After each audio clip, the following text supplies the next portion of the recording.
ইফতার করে পানি বেশি খাবেন, যতটা খাবার খাবেন আজকে পানি বেশি হতে হবে, কারণ এই রোদের তাপে শরীর থেকে পানি টেনে নিয়েছে। কাজগুলো করলে মানুষের ভাগ্যের পরিবর্তন হবে। এটাই হচ্ছে বিএনপির রাজনীতি, মানুষের ভাগ্যের পরিবর্তন করে। আজকে যে মাসে 5,000 টাকা কামাই করে, আমরা চাই তার আয় রুজিটা আগামী 2-4 বছরের মধ্যে যাতে 5 থেকে ইনশাল্লাহ 10,000 টাকায় পৌঁছে। Breaking news. প্রধানমন্ত্রী তারেক রহমান তার বক্তব্যে বলেন, মানুষের ভাগ্যই পরিবর্তন করাটাই বিএনপির রাজনীতি। ভিডিওটা স্কিপ না করে বিস্তারিত দেখতে আমরা টিভির পর্দায় চোখ রাখি। নতুন নতুন সংবাদ দেখতে চ্যানেলটা সাবস্ক্রাইব করে পাশে থাকবেন। আমরা চাই এমন পলিসি নিতে, আমরা চাই এমন পদক্ষেপ নিতে যার মাধ্যমে তার ইনকামটা ডবল হবে। যদি 2,000 হয়, 4-5,000 আগামী কয়েক মাসে বা 2-4 বছরের মধ্যে যাতে তার ইনকামটা ডবল হয়। এটাই হচ্ছে আমাদের রাজনীতির লক্ষ্য, এটাই হচ্ছে শহীদ জিয়ার রাজনীতি, এটাই হচ্ছে খালেদা জিয়ার রাজনীতি, এবং এটাই হচ্ছে আপনাদের নির্বাচিত বিএনপি সরকারের রাজনীতি।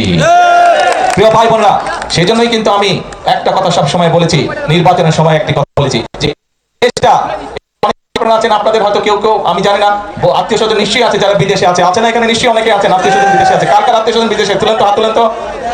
এই যে অনেক মানুষের আত্মীয় স্বজন বিদেশে, আত্মীয় স্বজনের সাথে যখন কথা হয় ওরা বলে না বিদেশের দেশগুলো অনেক সুন্দর, বলে গল্প শুনুন না ওদের কাছে। ভাই ওদের দেশটা যদি সুন্দর হয়, ওকে জিন ভূতে এসে দেশ বানায় দিয়ে গেছে, ওদের দেশে, ওই দেশের মানুষই তো দেশ সুন্দর করেছে না? ওদের তো জিন এসে দেশ সুন্দর করে নেই, ওই দেশের মানুষই তো ওদের দেশকে গড়ে তুলেছে, তাই তো? ওরা পারলে তাহলে আমরা কেন পারবো না? আমরাও ইনশাল্লাহ পারবো।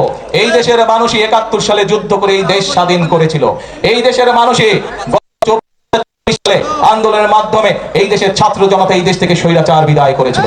কাজেই এই দেশের মানুষই শহীদ জিয়ার সময় এই খাল খননের মাধ্যমে, পানি সরবরাহ করার মাধ্যমে এই দেশ থেকে খাদ্য উৎপাদন দ্বিগুণ করে দেশ থেকে বিদেশে খাদ্য রপ্তানি করেছিল। তাহলে এই দেশের মানুষ যদি এতগুলো কাজ করতে পারে, ইনশাল্লাহ আপনারাই গড়ে তুলতে পারবেন আগামীর ভবিষ্যৎ বাংলাদেশ। শুধু আমাদেরকে পরিকল্পনা করতে হবে এবং আমাদেরকে সতর্ক সজাগ থাকতে হবে যে বিভিন্ন রকম কথাবার্তা বলে কারা দেশে বিশৃঙ্খলা তৈরি করতে চায় তাদের বিরুদ্ধে আমাদেরকে সজাগ থাকতে হবে। পারবেন? কে পারবেন? খেয়াল রাখতে হবে।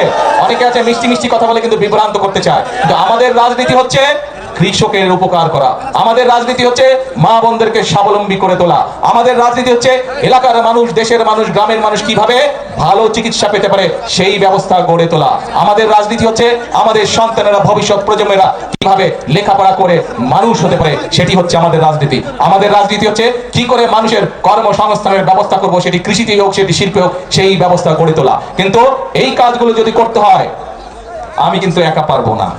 কাকে লাগবে সাথে? কাকে লাগবে? জনগণকে সাথে লাগবে। নির্বাচনে যেমন আপনারা ধানের শীষের সাথে ছিলেন, নির্বাচনের সময় যেমন আপনারা আমাদেরকে সমর্থন দিয়েছেন, এখনো কিন্তু আপনাদের সমর্থন ছাড়া কিন্তু আমরা এই কাজগুলো করতে পারবো না। জনগণের সমর্থন ছাড়া দেশ উন্নয়নের কাজ করা সম্ভব নয়। জনগণ সমর্থন দিলে, কারণ আমরা বিশ্বাস করি জনগণই হচ্ছে আমাদের সকল ক্ষমতার উৎস, এবং সেই জন্যই জনগণের সমর্থন, অর্থাৎ এই দেশের মালিক কারা? কারা দেশের মালিক? জনগণ। জনগণ কারা? কারা? জনগণ। হ্যাঁ, নিজেকে দেখা বলেন আপনারা। এই দেশের মালিক হচ্ছেন আপনারা। কাজে মালিক যদি সাথে থাকে তাহলে আমরা ইনশাআল্লাহ করে তুলতে পারবো, যে কোনো পরিকল্পনাকে সফল করতে পারবো। সেজন্য আসুন, আজকে শুরু হোক এই খাল খনন কর্মসূচি আমরা উদ্বোধন করেছি। এই খাল খনন কর্মসূচির